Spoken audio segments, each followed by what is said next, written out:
Pessoal, boa noite para todo mundo que está participando aqui do Clube de Leitura, tanto aqui pela sala de bate-papo, como pela página da Fundação Astrogildo Pereira pelo Facebook.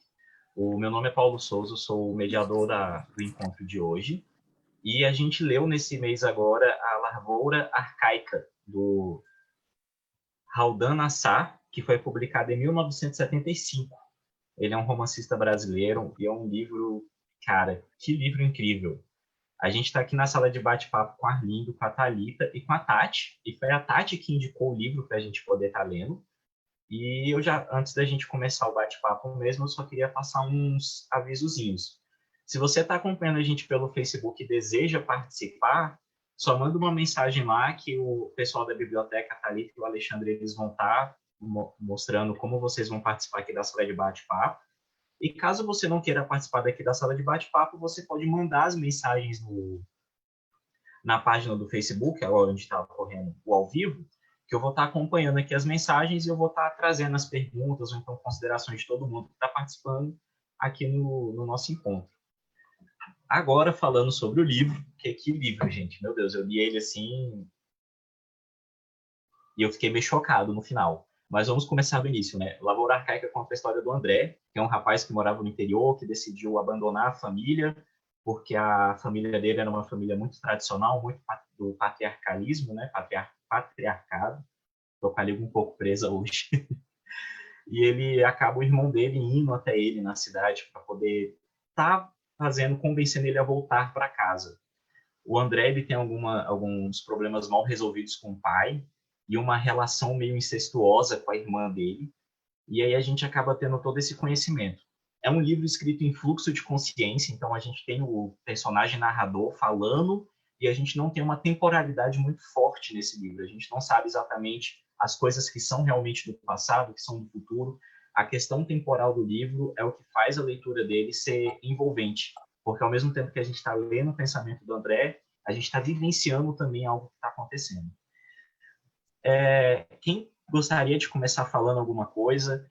Eu deixei aqui duas marcações que eu gostaria de comentar com vocês, mas eu vou abrir primeiro para quem está aqui na sala de bate-papo, para estar falando sobre o que achou do livro, como é que foi essa experiência de ler um livro em fluxo de consciência, ainda mais que a gente veio de uma peça de teatro no mês passado, como é que tem sido essa relação com o livro. Você gostaria de começar, Lorena? Eu estou na dúvida se realmente tinha dado certo para eu entrar, né? Dá para me ouvir? Tá me ouvindo? Opa, agora eu estou Sim. ouvindo, eu acho que deu uma travadinha, mas pode falar.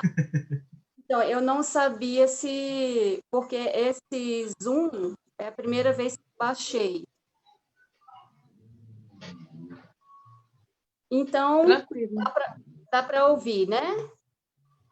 Perfeitamente. Boa noite. Estou bastante animada por participar dessa discussão e também de ter tido a oportunidade de ler uma obra-prima do Haldan Nassar, né? E eu gostaria, tem várias coisas para falar. Eu vou começar com uma pergunta. Está dando para me ouvir, gente? Sim. Assim, Lorena, é que eu muto o microfone para, se acontecer algum barulho aqui, não te atrapalhar. Tá. Mas pode falar que a gente está ouvindo. A minha questão, a pergunta que eu faço é: por que essa obra já nasceu como um clássico, né? Por que essa obra é um grande diferencial? Por que essa obra suscita tantas questões, tantos questionamentos, tantas impressões, né? Então, eu acho que nós não podemos, quando vamos fazer análises poéticas, nos prendermos somente à questão da narrativa, da história em si, mas sim observar quais são os procedimentos estéticos escolhidos pelo artista, pelo autor, para elaborar essa peça essa obra de arte, que é o livro, que no caso é o livro do Raduan Nassar. Então, eu quero falar,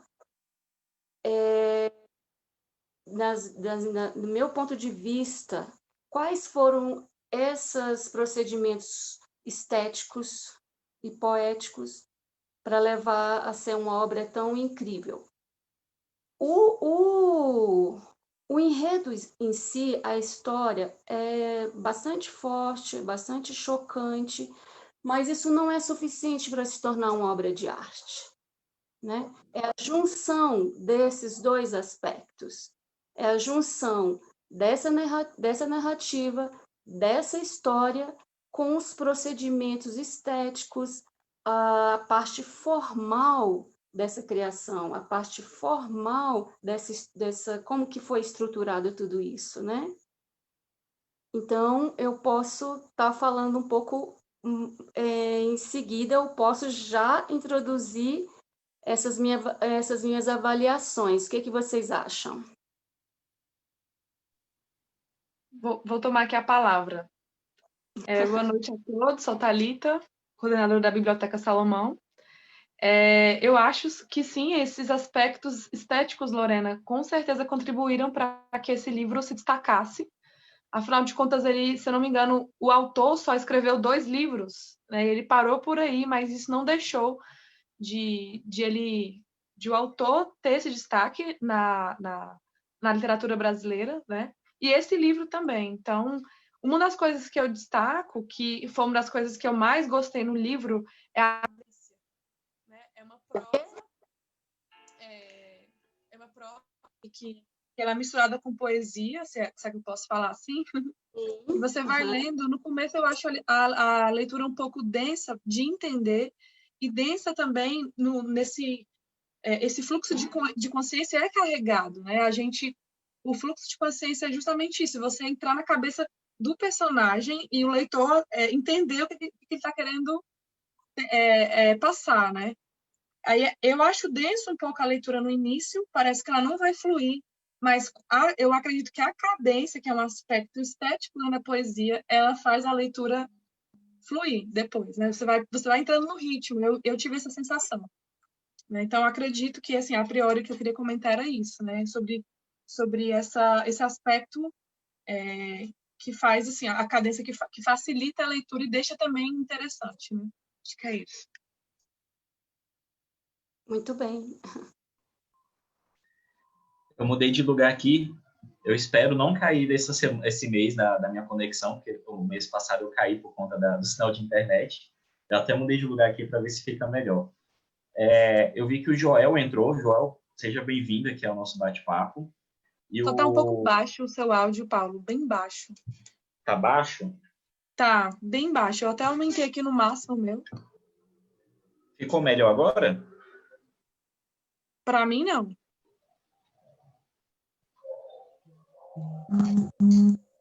Eu consigo ouvir normalmente. Tá ouvindo normalmente? Sim. Não é porque eu estava com um problema aqui com a internet aqui de casa, e a minha internet no mês passado caiu, não consegui participar do encontro inteiro, mas está tudo bem agora, né? Tá todo mundo ouvindo direitinho.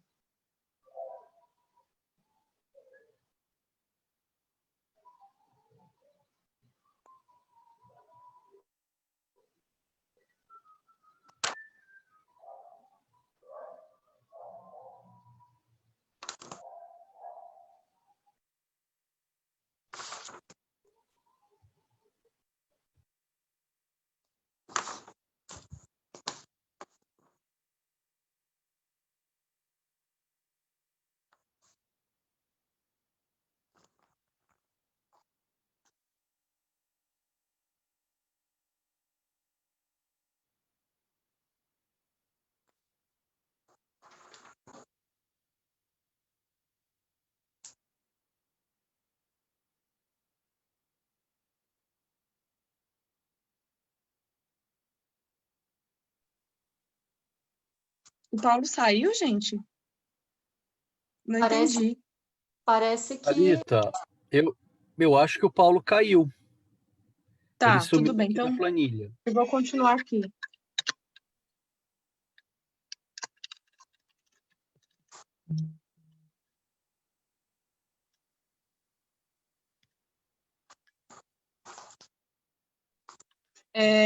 Eu gostaria de passar a palavra, se a Tati quiser falar, né?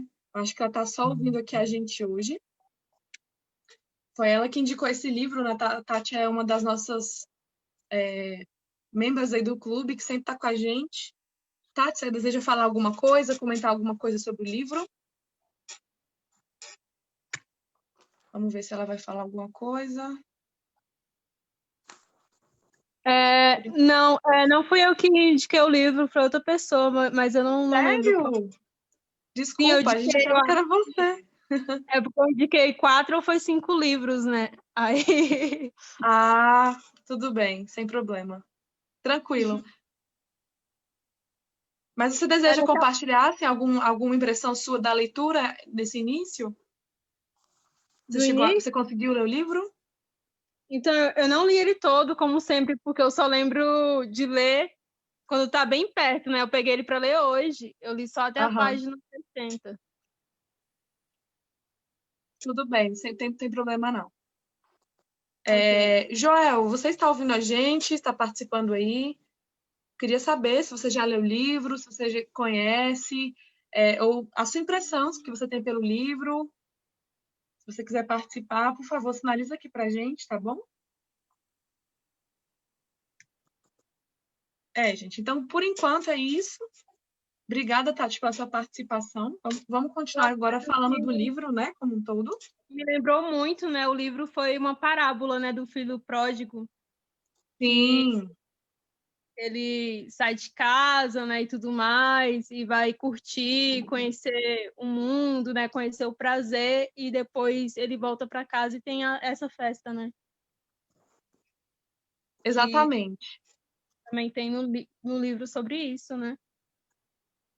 E a questão da terra, né, que para o pai a terra tem um significado simbólico, né, e para o filho tem outro significado, né, que a terra para o pai é mais a questão do trabalho mesmo, né, do trabalho, da questão da estrutura familiar e tudo mais, e do filho tem uma questão mais de prazer, né,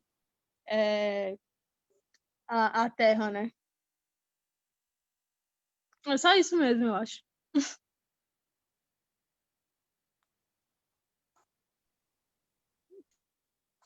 Ótimo, obrigada pela sua participação. Então, vamos continuar aqui falando, né, vamos esperar o Paulo ver se ele consegue entrar. O Joel disse que está em outra reunião, tudo bem, Joel, não tem problema. A gente agradece a participação de qualquer forma. Bem, eu acredito que esse livro ele é um livro um pouco subjetivo também, porque ele permite que cada um interprete algumas coisas conforme suas próprias experiências, né? Não sei se vocês tiveram essa percepção, mas eu senti essa como é que eu posso falar? Essa característica, ela fica no livro, né? Ela dá permite, né, a gente que está lendo ter uma certa subjetividade. E é o que a Tati falou, a história, ela é uma analogia, traz uma analogia à parábola do filho pródigo, só que com uma diferença no final, né? A parábola do filho pródigo, no final da história, a parábola, há uma reestruturação ou restauração da família. E aqui, o livro do Radu Anassar, a gente vê que é o contrário, né? Acontece o quê? Uma tragédia. Então, é uma analogia até certo ponto, mas no final a gente vê que tem essa diferença. Você conseguiu perceber isso também, Lorena? Olha, a minha questão vai ser muito mais voltada para a linguagem. Essa crise familiar, essa crise dessa estrutura é também a crise da linguagem, a questão poética.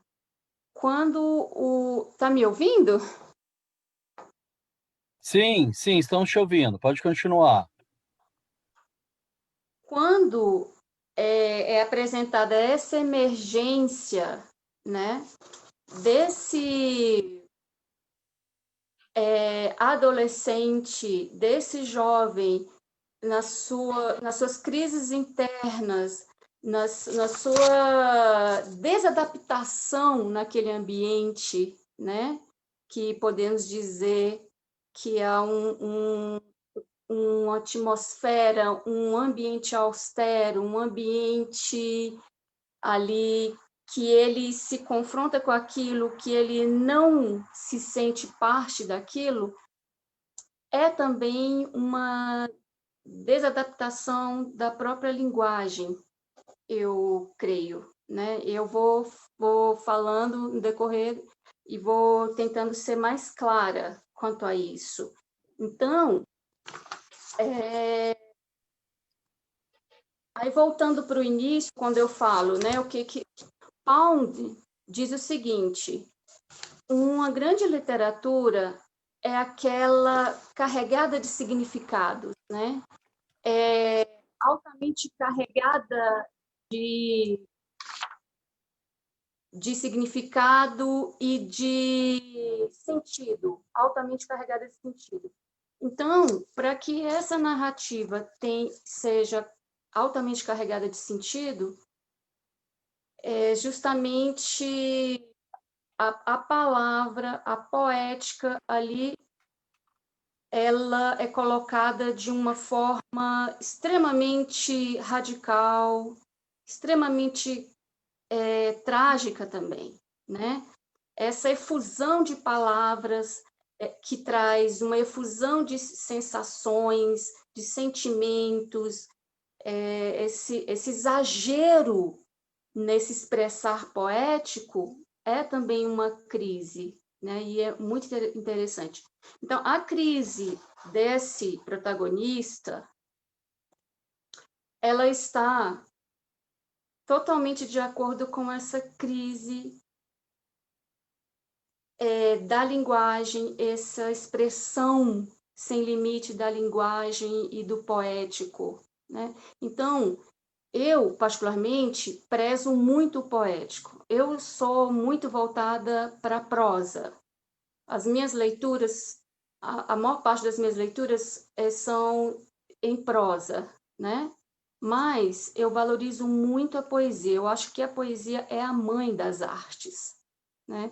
Eu pretendo estudar mais poesia, ler mais poesia, porque ela está no centro, no cerne da criação artística. Por isso que eu falo, ela é a mãe das artes. Então, não dá para a gente pensar essa obra sem o poético, sem esse jorrar poético e sem pensar na crise da linguagem, na crise do poético expresso ali, né? Então, o primeiro capítulo ali, você vê é exposto aquele jovem ali que está naquele quarto de pensão, e é exposto ali toda uma questão de crise, aquele corpo erotizado, juvenil, né? Eu até tirei algumas palavras do primeiro capítulo que demonstra essa carga poética, essa potência poética e em crise, né? E esse lado do erótico. Eu peguei algumas palavras e coloquei aqui. O tanto que o corpo está presente, a poesia e o erótico, né? Que vai continuar durante toda a obra.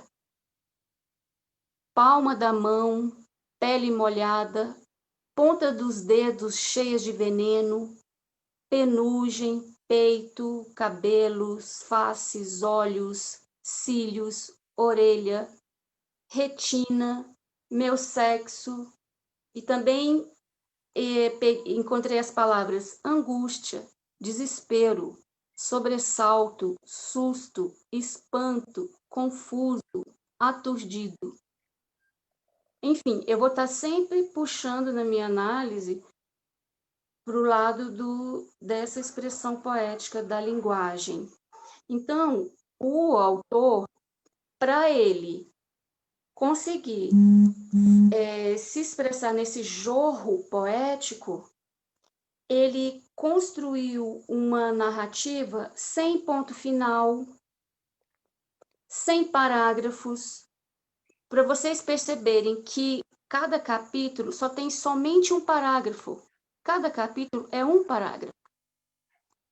Então, essa é uma forma do autor se expressar para não prender esse jogo poético.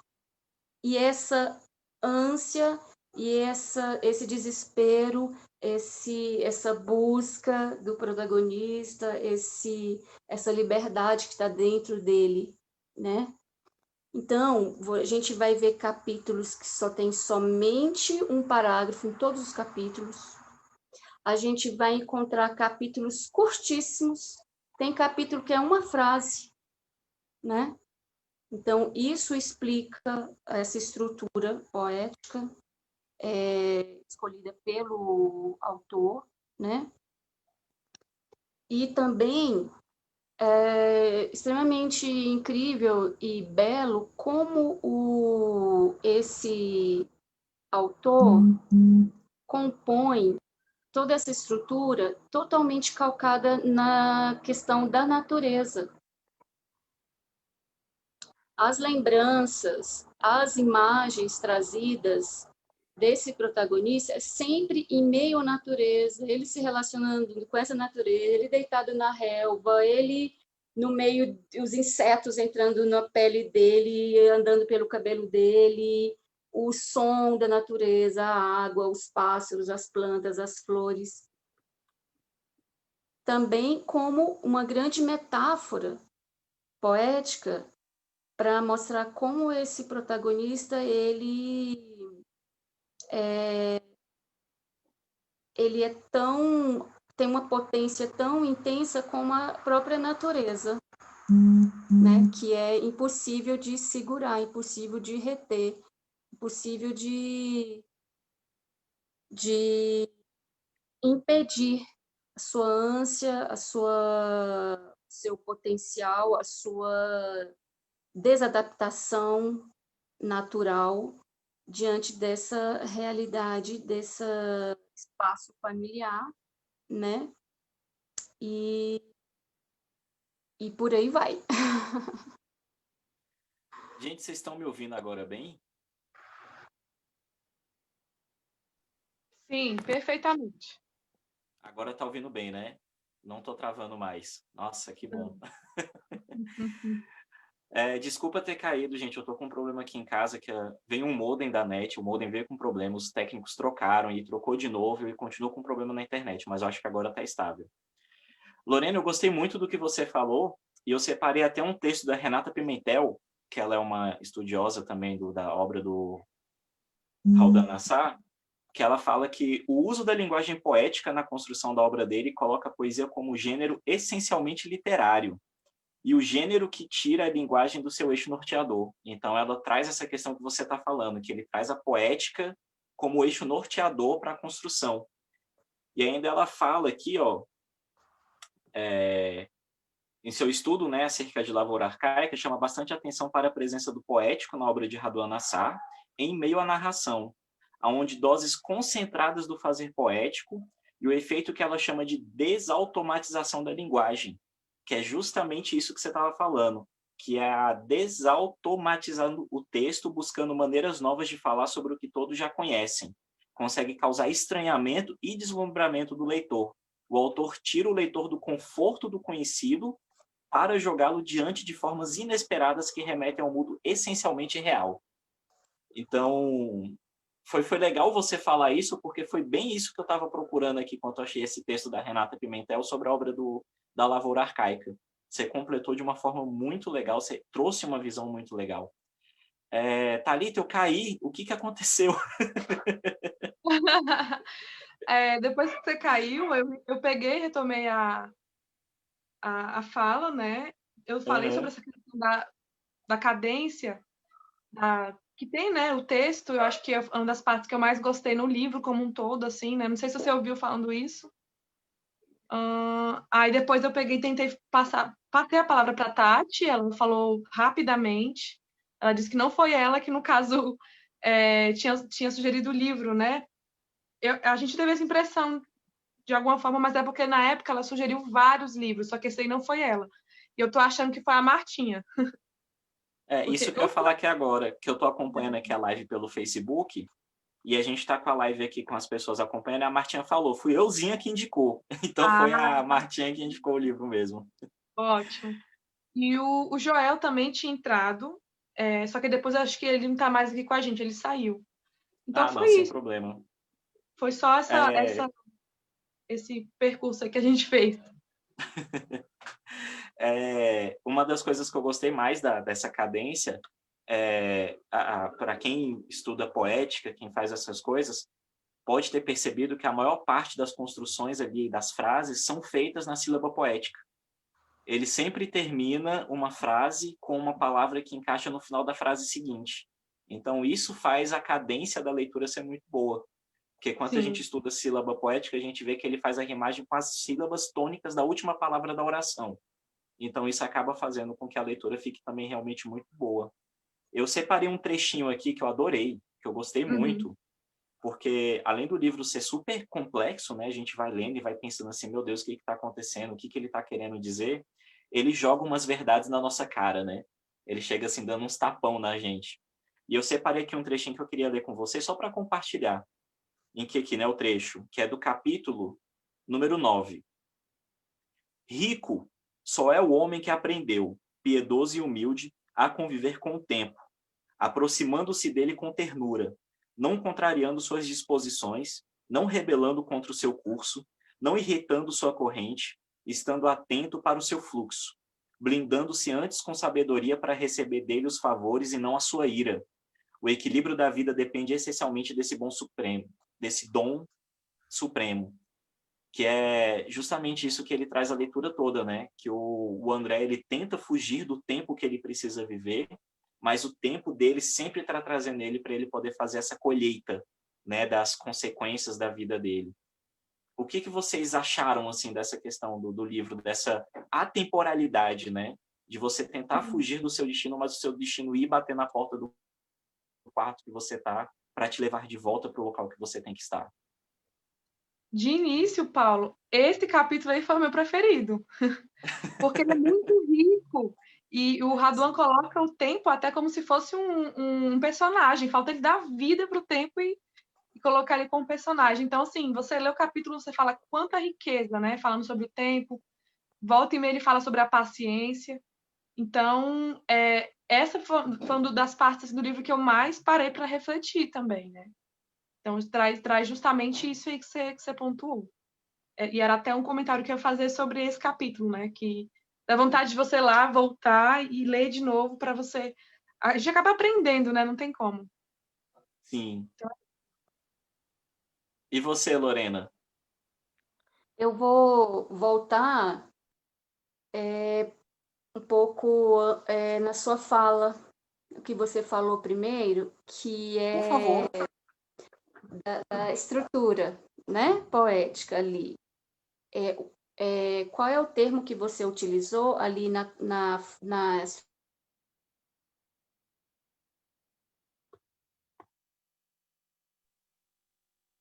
Travou? Eu travei? Fui eu que travei de novo? Já tô gelado aqui. Foi ela, travou. O seu tá tranquilo. Eu já tô até assustado já com a internet aqui em casa. Qual foi o termo que você utilizou da questão poética? Terminar a frase... São as sílabas poéticas, né? As sílabas poéticas, você conta elas... A estrutura pode ser de várias silabagens, de 7 sílabas poéticas, 12 sílabas poéticas, mas a sílaba poética você sempre conta a rima na última tônica da última palavra da oração. Então, é porque a nossa fala, ela é assim, né? Então, a sílaba poética, ela tem uma contagem diferente da sílaba ortográfica. Exatamente. Isso é extraordinário. Eu acho incrível como que essa feitura, essa elaboração de um trabalho como esse. Porque Raduan, ele gastava 10 horas, ele escrevia por 10 horas por dia para fazer essa obra. Então, esse mergulhar, esse trabalho,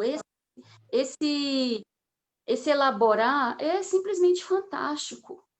É simplesmente É um cuidado, né, para achar a palavra certa para colocar no momento certo do eu texto.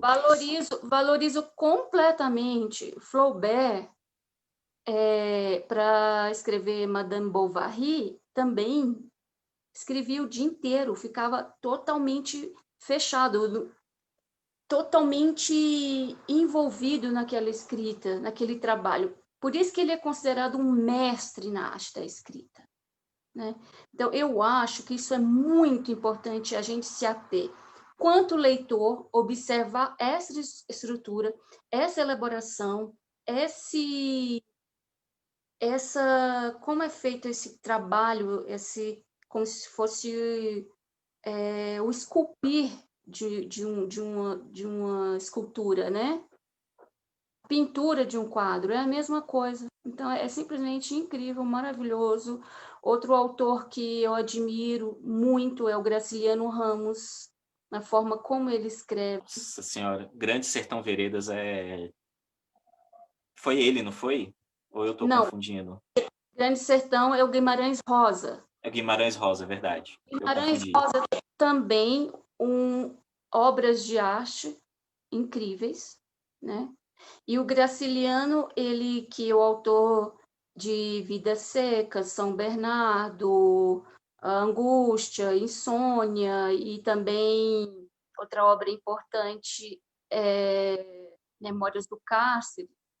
Então, ele tem um tratamento da linguagem também incrível, de um modo fantástico de coesão, né, das palavras, de enxugar e deixar o essencial ali. Né? Então, voltando para essa parte, esse esculpir, né, desse livro, dessa obra, né? Então, muito incrível isso, né? E eu acho, eu vou ler um pedaço aqui, um trecho, para eu poder. Então, assim, voltando para essa narrativa, antes de eu ler, o André, para mim, eu primeiro gosto de ler um livro, tirar minhas impressões, para depois procurar análises, procurar observações sobre o livro, antes de.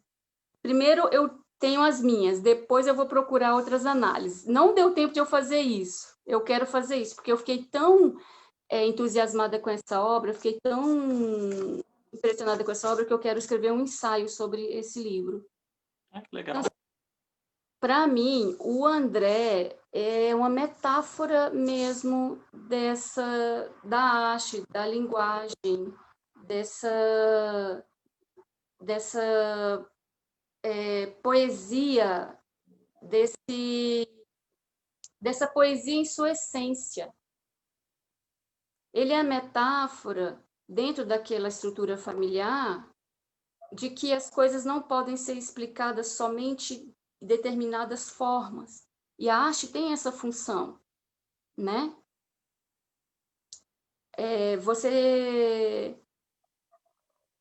Não há como explicar o ser humano de forma inteira, isso não é possível, nem a ciência é capaz de fazer isso, nem a filosofia, nem o senso comum.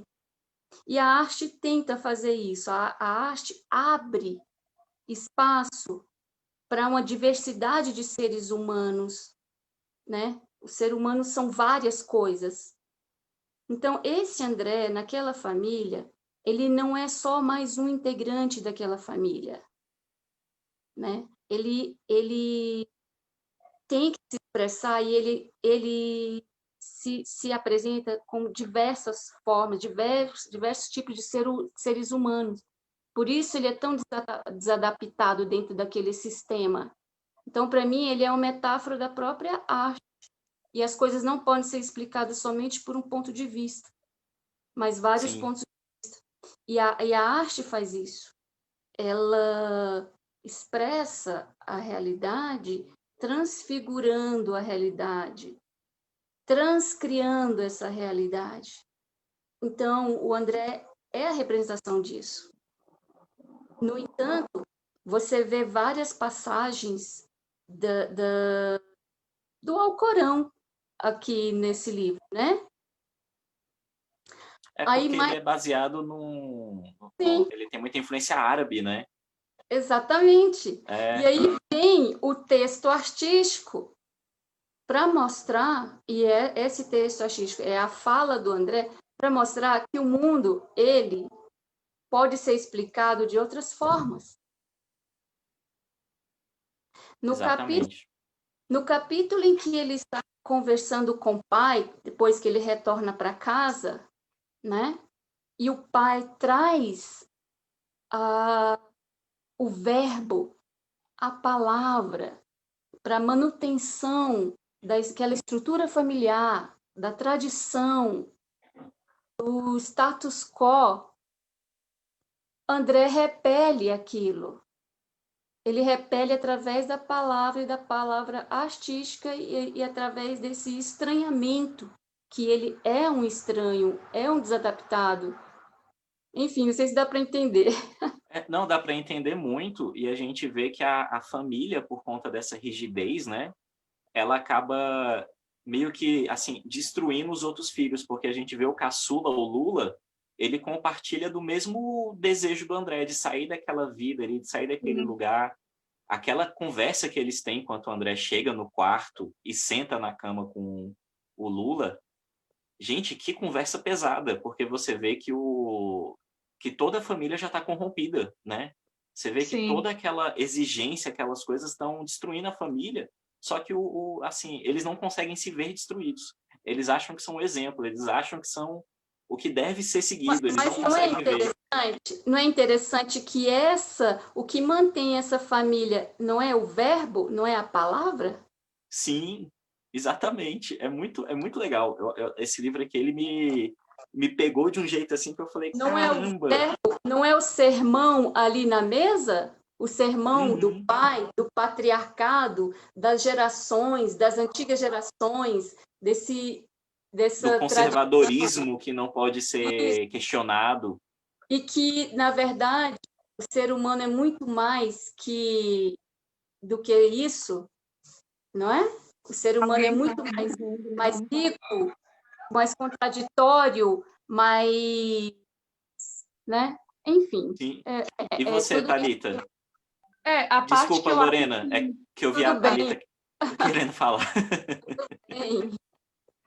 Você vê que o próprio André, ele se vê fora da família, ele fala, em momentos de desabafo dele com o Pedro, né, com o irmão dele mais velho, ele fala, eu não sou, nas minhas palavras, tá, que eu não vou saber repetir como tá lá, não vou lembrar, mas ele fala, eu não sou esse filho padrão que o pai quer, eu não consigo, eu não tenho esse comportamento, isso não sou eu sou da família, mas é como se ele já se enxergava, né, então, não como se ele não fizesse parte desse conceito que o pai tanto quer impor, né, sobre os filhos, esse moralismo todo, né?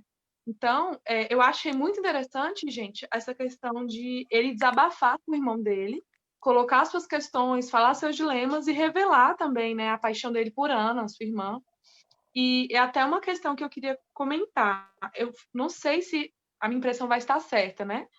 Mas os dois, na medida que eles vão conversando, eles estão bebendo, certo? Sim. Então, isso. Aí sabe o que eu pensei, assim? Que eu achei essa parte do desabafo do André, essa parte e a parte do diálogo com o pai dele, um pouco ainda confusa, assim, para o leitor entender de cara, né? Eu achei que foi uma das partes, assim, um pouco mais densas. Aí sabe a impressão que eu tive é que, teoricamente, né, assim, eles estavam bebendo, então, assim, você tem que entender o pensamento de alguém que estava ali quase que saindo fora de si, né? Eu não sei a que nível que ele bebeu, mas parece que ia para esse caminho, né? E eu achei interessante essa parte de ele reconhecer, dele se abrir com o irmão dele, falar os dilemas dele, né? Enfim, ser honesto, cara. O cara não escondeu, né?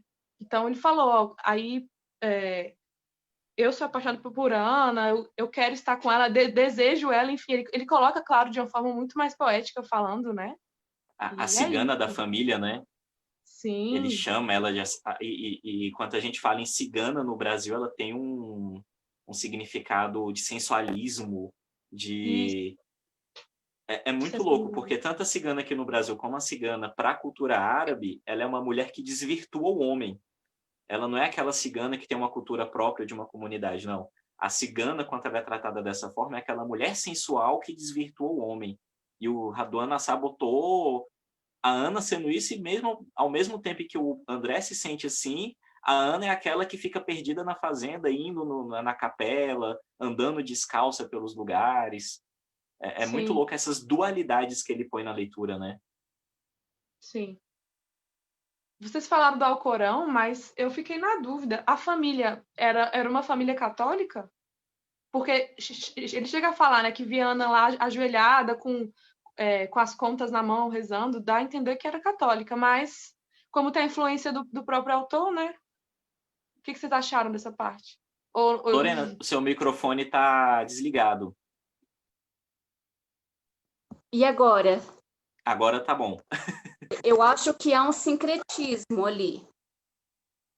Há um sincretismo. Há a influência tradicional da cultura árabe, né? Ali da família, e também a mistura com os preceitos católicos, porque tem a capela, né? Sim. E interessante que essa é a formação dessa família do Raduan, do autor, a essa formação, esse sincretismo.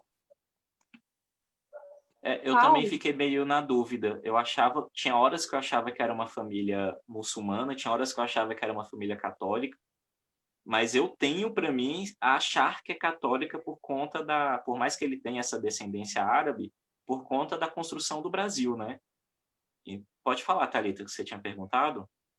É porque eu estou percebendo aqui que mais pessoas entraram, né? Adriane Alves, Christopher Mendonça, Ana Paula Augusto. Aí só para Ô, mencionar. gente, obrigado por estarem aqui, boa noite. Vocês querem compartilhar também? Como assim? Opa, quem está falando? Oi, Tiago, é a Ana Paula. Oi, Ana Paula, boa noite. Você é o Paulo. Isso. Desculpe. Boa noite. Então, Ana Paula, o que você achou da leitura do A Lavoura Arcaica? Uau! Faz muitos anos que eu entrei em contato com essa literatura. Uau! Eu não sabia que vocês iam trazê-la hoje. Puxa, então eu vou continuar acompanhando para eu poder saber o momento certo de entrar, pode ser? Claro! Quando você quiser compartilhar alguma coisa, só falar que a gente vai aqui organizando as falas. Eu estou olhando aqui, porque eu estou pelo celular, Obrigada, mesmo Paulo. por nada. Eu vi aqui que a gente tem a Adriane e o Christopher também aqui na nossa sala de bate-papo. Vocês gostariam de compartilhar alguma coisa também em relação à leitura?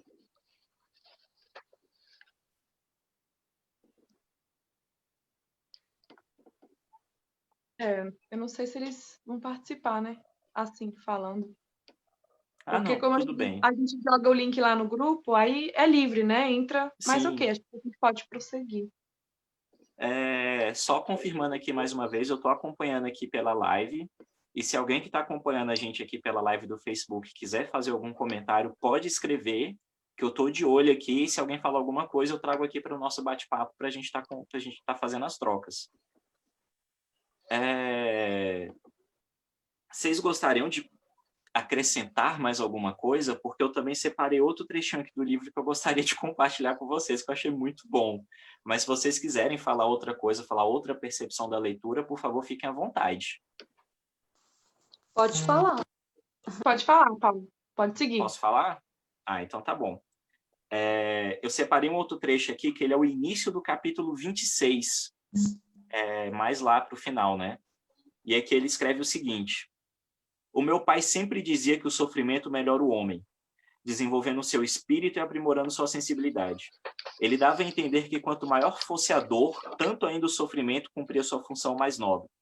Ele parecia acreditar que a resistência de um homem era inesgotável. Do meu lado, aprendi bem cedo que é difícil determinar onde acaba a nossa resistência, e também muito cedo aprendi a ver nela o traço mais forte do homem. Mas eu achava que, se da corda de um alaúde, esticada até o limite, se podia tirar uma nota afinadíssima, supondo-se que não fosse mais que um arranhado melancólico e estridente, ninguém, contudo, conseguiria extrair nota alguma se a mesma fosse distendida até o rompimento. Eu achei essa metáfora que ele faz sobre... Aí, de novo, né, a questão poética de pegar um instrumento e você estica a corda até o limite dela, que é o momento em que ela solta o som mais bonito, porque nada mais é do que a afinação de um violão, de um alaúde. É você botar aquela corda na tensão mais forte dela, quase ao rompimento, que é onde ela solta a nota mais bonita, ele fazer essa comparação ao homem. Eu achei, assim, de uma genialidade e de uma coisa assim tão simples, que eu falei, gente, só mesmo um gênio para poder fazer essa comparação. Vocês também pensaram isso ou vocês tiveram outra interpretação dessa passagem do livro? Nossa, muito bonita essa metáfora mesmo. Né? Eu acho que quando os boletos começarem a chegar aqui em casa, eu ver que eu não dá conta, eu vou falar, agora é o momento de eu soltar meu som mais bonito.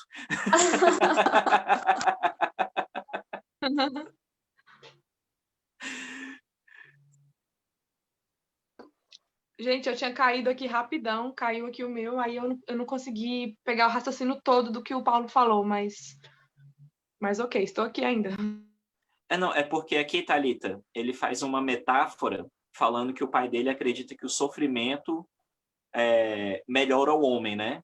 E aí ele faz uma metáfora falando que a corda de um alaúde, de um violão, ela solta o som mais bonito quanto ela está mais tensa, né? Quanto mais esticada, mais perto do rompimento, é o momento que ela solta o som mais bonito. E aí ele faz essa metáfora que o homem também, quando ele está no seu momento mais difícil, é o momento que ele mais, tipo assim, mais forte, mais presente, né? Eu achei uma metáfora muito bonita. Interessante, verdade, também. Não, com certeza. Muitos dizeres assim, muito bonitos, que trazem uma carga de aprendizado também. Sim. Né? E vocês gostariam de compartilhar mais alguma coisa? Mais algum ponto que vocês acharam legal do livro? Porque a gente aqui já falou muita coisa, né? Só nós três aqui a gente já conseguiu destrinchar muita coisa do livro. Eu tenho uma pergunta. Posso falar? Claro. Na impressão de vocês, a Ana correspondia ou não a essa paixão do André? Pode falar, Lorena. Oba, eu realmente quero falar sobre Ana. Ana, posso falar? Eu estava deixando a Ana para o final porque ela é o clímax do romance, mas vamos entrar na Ana, vamos falar da Ana. Se você quiser, deixa para cá. Não, vamos logo, vai falando. Pode falar, Lorena. A Ana não tem voz, não é mesmo? A Ana não tem voz. A Ana é uma figura mítica, não é? Ela é metáfora para quê, Ana? Né? Se formos ver, analisar a obra, a narrativa pelo ponto de vista moral, gente, você não leu o livro. Não. Então, por isso que a arte tem a liberdade de caminhar em certos terrenos, não é? E transfigurar a realidade. Só a arte pode fazer isso.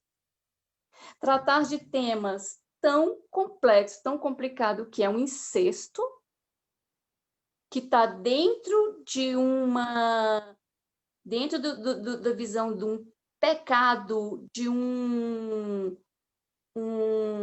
algo extremamente uma transgressão, uma grande transgressão, não é verdade? Que é o incesto. Ali tem um trecho aqui tem um trecho do Alcorão, Rapidinho, deixa eu colocar aqui, gente, é importante.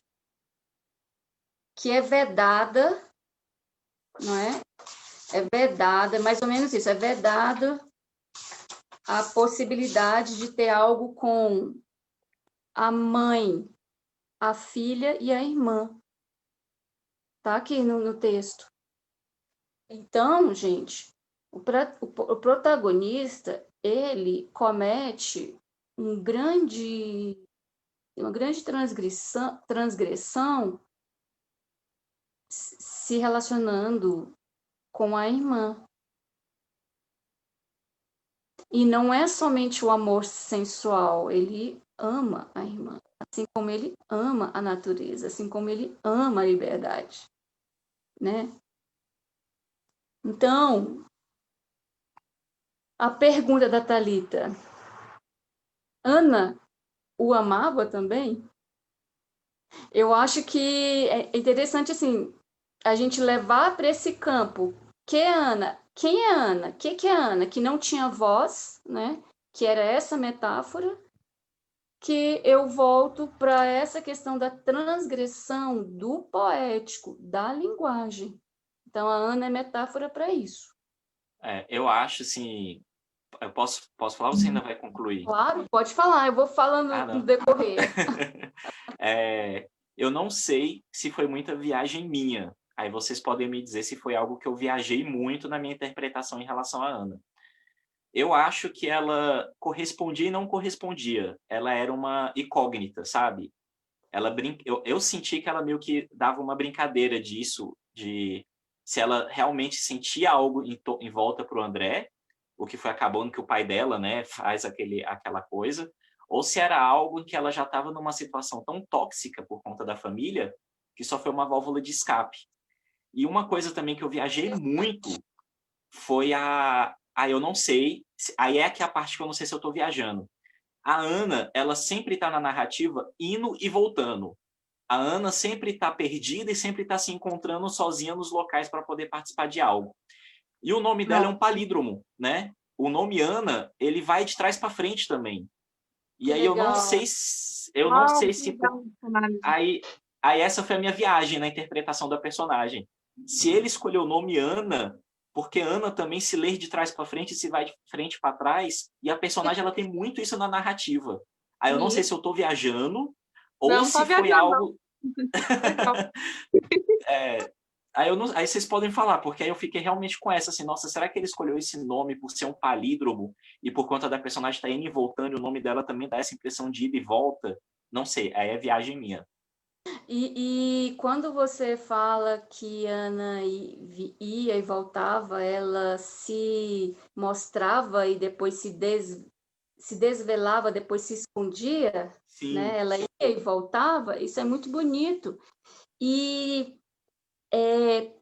entrando na cabeça dessa personagem, imagina o tamanho da crise na cabeça dessa garota. Nossa!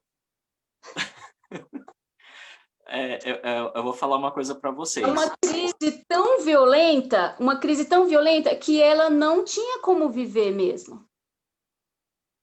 Agora, eu não cheguei a assistir o filme, né? Mas eu dei umas...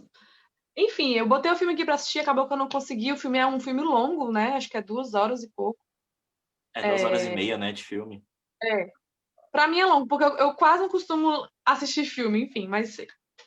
Só que teve um momento que eu vi uma cena que parecia que ela estava correspondendo, né? Então, eu não sei, assim, o quão foi alterado no filme, alterado que eu digo assim, então, o quanto, a pessoa que criou o filme, se ela alterou muito, sabe, da história, eu não assisti, assim, para ver, mas na cena que eu vi, dava a impressão de que ela correspondia. Tem uma parte que eu não vou saber qual capítulo que fala, que o André fala assim, ela deita nas palhas e tudo mais, e quando você tá lendo, você pensa que realmente ela tá ali deitando para se oferecer para ele e tal, e aí foi a cena que eu vi no filme, realmente, entendeu? Então, assim, eu lancei essa pergunta, mas, assim, pensando no livro, a percepção de vocês na narrativa. Agora, quando você para para ir pro filme, dá a entender, assim, de fato, que ela corresponde mesmo, entendeu? É isso. Ela corresponde. Ela corresponde, sim. Só que ela não pode dar continuidade para isso. Por isso que ela tem uma crise gigantesca. Por isso que ela vira uma estátua ali naquela capela. Ele está ali implorando para ela corresponder com ele, conversar com ele ali depois do ato amoroso, e ela vira uma estátua, ela fica impassível. Sim, ela não só correspondeu a ele, mas ela o desejou também, ela o amava, né? Vocês tiverem a impressão que o André também desejava o irmão mais novo, o Lula? Tem esse capítulo dessa parte em que tem alguma coisa ali entre eles, para mim não ficou clara, mas tem uma surpresa ali que eu não sei se vai para o campo erótico, e eu, para não sair das minhas impressões primeiras do livro, eu não olhei lugar nenhum, não li na internet, não li nada. Depois eu vou buscar isso. Mas ali é interessante. Por isso que a gente não pode olhar somente a narrativa mesmo. Não. Porque senão a gente se prende numa visão simplesmente calcada no real. E a arte não é isso. Agora, achei muito interessante a Thalita falar do filme, porque no final eu ia falar algo sobre isso, sobre o filme, né? E ela falou uma coisa que é algo importantíssimo na questão do livro, da palavra e do filme. Ela fala que no filme, que ela não viu tudo, ela viu ali que a Ana correspondia. Então, eu, anos atrás, vi algumas cenas desse filme. Eu queria ter visto antes dessa discussão aqui, mas não deu tempo, mas eu ainda vou ver. Então, é muito interessante falar do filme também, porque ver como que esse cineasta... qual é o nome do cineasta? Eu anotei aqui. Deixa eu ver se eu acho aqui. Luiz Fernando Guimarães? O Luiz Fernando Guimarães, que é um filme de... A direção do filme, ele é de 2001. A direção foi do Luiz Fernando Carvalho. Luiz Fernando Carvalho. Fernando Carvalho. Essa discussão é muito interessante. Como que o cineasta, que é quem fez o roteiro e quem dirigiu foi esse cineasta aí, como que ele leva essa poética, esse jogo poético de sensações e de catarse poética para a linguagem do filme. Ele foi muito corajoso quando ele escolheu essa obra, né? Porque não é uma obra fácil, né? Não é uma obra fácil para você transformar em cinema. De jeito nenhum. Então, assim,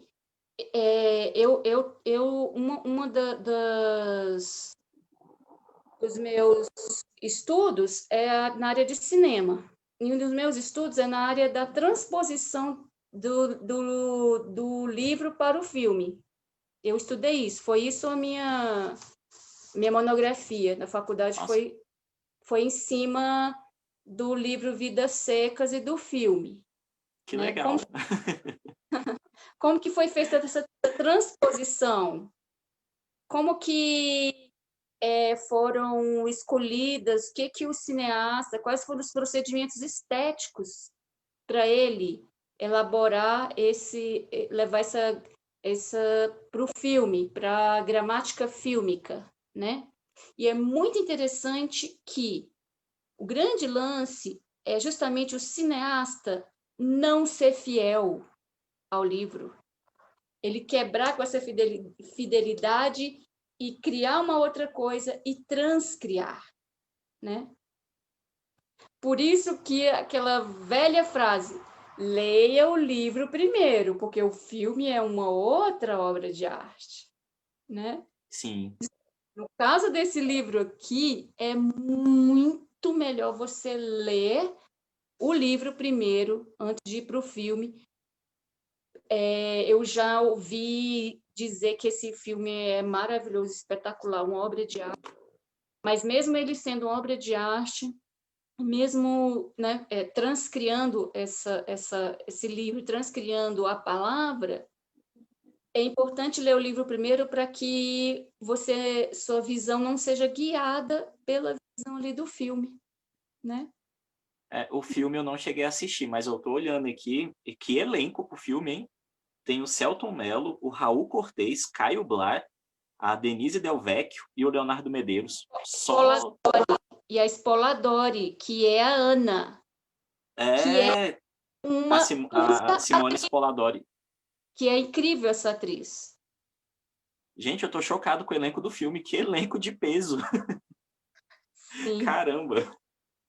Então foi muito legal a Thalita falar do filme, porque o filme é muito, muito interessante pensar o filme, pensar essa outra gramática aí, né? E também lembrar que o cinema brasileiro sempre bebeu na literatura. Sempre.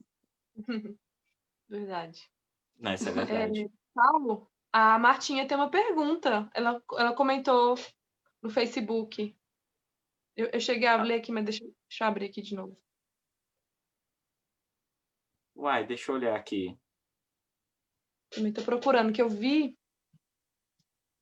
Ela falou assim... Eita. Eu tô vendo aqui. A cigana rouba literalmente a paz do André. Procede esse meu achar? Sim. Acho que sim. Eu acho que é bem isso, né? Foi até o que eu comentei antes sobre o papel da cigana, né? Nessa cultura mais árabe. Realmente de roubar, de virtuar o homem. Acho que sim, Martinha.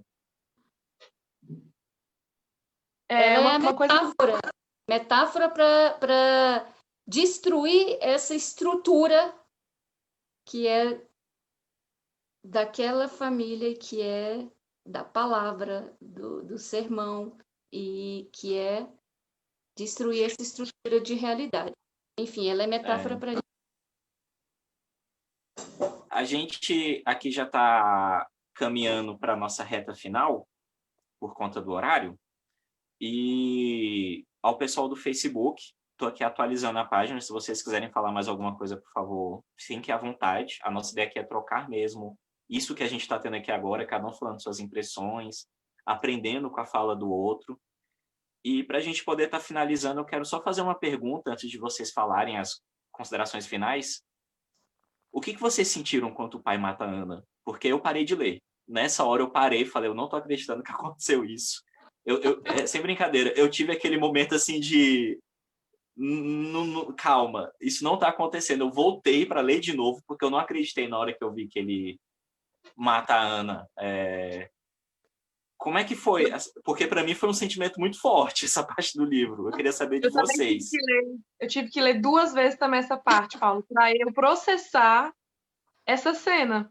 Porque é uma cena muito forte. E, assim, é uma coisa que assim... Vou trazer aqui uma análise que eu fiz, né? Por que ele teve que matar ela? Por que ele teve que, digamos... A Ana já não tinha voz, né? Como a Lorena falou. E aí ela é tida como o problema da situação ali. Dá a entender que o irmão mais velho, né? O Pedro, conta para o pai, porque ele não falou assim explicitamente, né? E aí o pai pega lá o instrumento, que eu esqueci o nome. A ferramenta. Isso. E aí ele, assim, ao meu ver, não sei, né? A gente não sabe o que estava na cabeça do Radoan quando ele escreveu isso, mas ao meu ver, ele tinha que, assim, não tô querendo também ser vingativa e justiceira, mas ele tinha que ir lá no André, né? Assim, de certa forma, já que Alfanje. Não tinha que matar o André. Alfanje, mas assim, né? Alfanje. Desculpa. Acho que ela não teve ali culpa, ela estava dançando, estava de alguma forma ali também provocando o próprio irmão, né? De alguma forma era uma linguagem ali para ela demonstrar um sentimento, mas eu acho um absurdo ele ter matado ela, porque trazendo para os dias de hoje, por exemplo, quando a mulher é violentada sexualmente, a culpa recai sobre a mulher, a culpa recai sobre a roupa que ela está usando, sobre um comportamento sensual dela. É porque a mulher estava assim, a mulher estava assada. Então, assim, mais uma vez, é essa afirmação que me dá a entender, que a culpa de tudo ali era a Ana. Né? E o pai simplesmente ele não dá outra chance, ele não tenta dialogar com o filho, não, ele só vai lá e mata. Eu achei pesadíssimo isso. Eu também achei pesado pra caramba. Gente, pode falar, Lorena. Não são pessoas. Não são pessoas, são metáforas. Durante vários momentos do livro eu chorava, porque é extremamente emocionante, extremamente poético. Não tinha como Ana continuar vivendo, gente. Se a gente trazer para o campo da moral e da culpa, a gente não consegue entender a metáfora e a poesia do livro. Não entra culpa, não entra moral. Ana, ela não estava tentando seduzir André naquele momento, ela estava numa catarse, numa crise. Ela estava pirando. Entende? Não poderia ter final mais incrível do que esse. Não, o final é incrível. O negócio foi É isso que é o legal da leitura, né? O final é incrível. É isso que a arte faz com a gente. A arte o sentimento, meu Deus. Não teria como, porque ela é uma das grandes metáforas. Não teria. A arte, ela faz a gente, ela pega a gente e chacoalha. Entende? Então, com uma intensidade lírica, essa carga de significado, de poética, tinha que terminar num alto grau de intensidade. Eu achei incrível, maravilhoso. Incrível. Quando eu for ler novamente essa faixa, eu vou chorar muito. Mas é esse o papel da arte. É nos tirar do lugar que a gente está, nos levar para um outro lugar.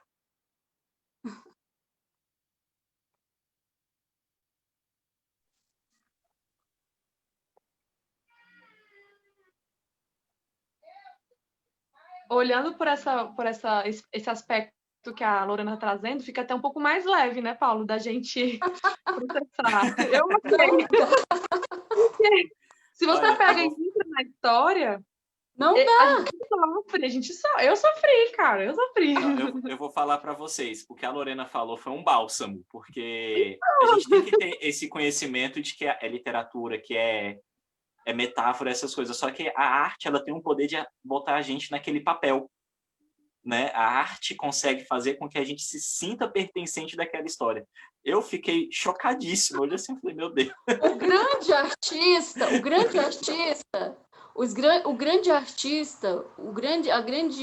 da palavra, ele nos toca, ele nos prende ali, ele acaba com a gente. Sim. Ele não acaba com a gente, coloca a gente numa tristeza, num sentimento de...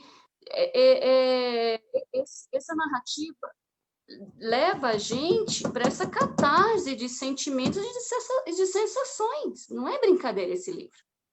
Não é brincadeira. Gente, que conversa boa que a gente teve aqui hoje.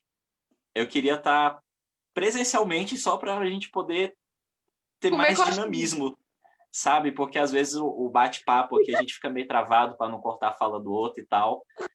Mas, cara, eu adorei essa conversa que a gente teve hoje. Para mim poder estar finalizando aqui, a Martinha escreveu aqui no Facebook: a minha leitura é leiga, portanto, acho que os comentários da Thalita procedem muito. Martinha, eu acho assim que não existe o termo leigo para leitor. Tem a questão de você se entregar para a história, de você se sentir envolvido na história. Então, assim, você não é leiga, Martinha. Você tem uma interpretação que é sua, e é somente sua. igual as interpretações aqui que cada um tem, que são suas próprias interpretações. Eu queria, para a gente poder estar finalizando aqui o encontro, primeiro eu quero pedir desculpas por eu ter caído no início do bate-papo. Foi um problema técnico, né? Vamos falar assim, foi um problema aqui da internet, mas eu consegui permanecer. Eu espero ter conseguido esse mês ter feito uma mediação onde todo mundo se sentiu confortável para poder estar falando, onde todo mundo se sente participativo aqui para poder estar trocando ideias. Essa é a minha maior preocupação quando eu faço as mediações aqui no grupo, é eu poder dar espaço para todo mundo compartilhar o que achou e sem nenhum julgamento. Eu quero agradecer a presença de todo mundo que passou aqui pela sala de bate-papo e só quis acompanhar, outros entraram, ficaram um tempo em ensaio, foram muito bom. E principalmente ao pessoal aqui do Facebook, a Martinha e o Paulo José, que acabaram comentando aqui também as coisas junto com a gente no Facebook. Para a gente poder estar finalizando aqui, a gente já está chegando no nosso horário, infelizmente, mas eu gostaria muito de poder estar continuando a conversa aqui com vocês. As trocas que a Lorena e a Thalita fizeram aqui comigo foram, nossa, que conversa bacana, muito obrigado por tudo que vocês trouxeram. E vocês querem acrescentar algo agora para a gente poder estar finalizando? Eu vou deixar a última fala para a Thalita, porque a Thalita passa as informações do clube, quando vai ser o próximo encontro, essas coisas mais técnicas. Por favor, Lorena. Eu quero agradecer a oportunidade, né, de participar do Clube de Leitura. Realmente a literatura é minha paixão, por isso que eu fico tão animada e tão efusiva, né? E muito feliz em trocar com vocês as impressões, em aprender com vocês. Quando a gente discute, a obra vai se ampliando, a gente vai vendo outros pontos de vista e ela vai crescendo, né? Então, essa é uma obra que precisa ser bem discutida mesmo por ser um clássico, né? Então, eu agradeço essa oportunidade. Muito obrigado, Lorena. E continua com a gente aqui no clube, viu? A gente tem muito livro bom para ler até o final do ano. Que e você bom. Fica até a gente voltar aos encontros presenciais, porque o melhor do clube é a coxinha que a gente come na biblioteca. Espero que sim. Gente, então falando do próximo encontro, ele vai acontecer aí na primeira segunda-feira de outubro, tá? Os nossos encontros, Lorena, eles costumam ser na primeira segunda-feira. Só que como essa segunda-feira desse mês caiu no feriado, né? E a gente não pôde colocar também o encontro para ontem, terça, por conta de uma programação da Fundação. Então, calhou da gente fazer hoje, quarta-feira. Então, vai ser dia 5 de outubro, nesse mesmo local, nesse mesmo bate-local, tô brincando. Vai ser às 6h30, né? E o próximo livro que a gente vai ler, ele já estava na lista dos livros que foram sugeridos. A gente tem uma lista, depois a gente vai até compartilhar lá no grupo novamente. Intermitências da Morte, Ai, gente, espera aí que eu vou errar o nome do escritor. José Saramago. Ai, será que é isso mesmo? José Saramago. Eu fiquei com medo de falar e errar. Mas é isso. A gente já tem um exemplar do livro na biblioteca. E aí eu vou ver com o Paulo, ver se ele consegue colocar para a gente um PDF lá no próprio grupo mesmo. Tá bom? E aí a gente vai ter, então, esse período agora para ler esse próximo livro e debater. E eu espero que seja tão bom quanto foi o de hoje. Eu tenho ele tanto em PDF como em MOB, que é para ser lido no Kindle. Então, eu vou disponibilizar, Paulo, vou estar disponibilizando essas versões digitais lá no grupo para a gente poder estar lendo. Ok, agradeço. Gente, nada. E, mais uma vez, obrigado. E desculpa qualquer falha minha como mediador, como qualquer coisa. Nenhuma falha, Paulo. A gente só tem a agradecer. Então, gente, nosso horário está dando. Muito obrigado pela presença de todo mundo. Muito obrigado à Biblioteca Salomão Malina e à Fundação Astrogildo Pereira por terem essa iniciativa tão boa da gente poder estar aqui compartilhando literatura.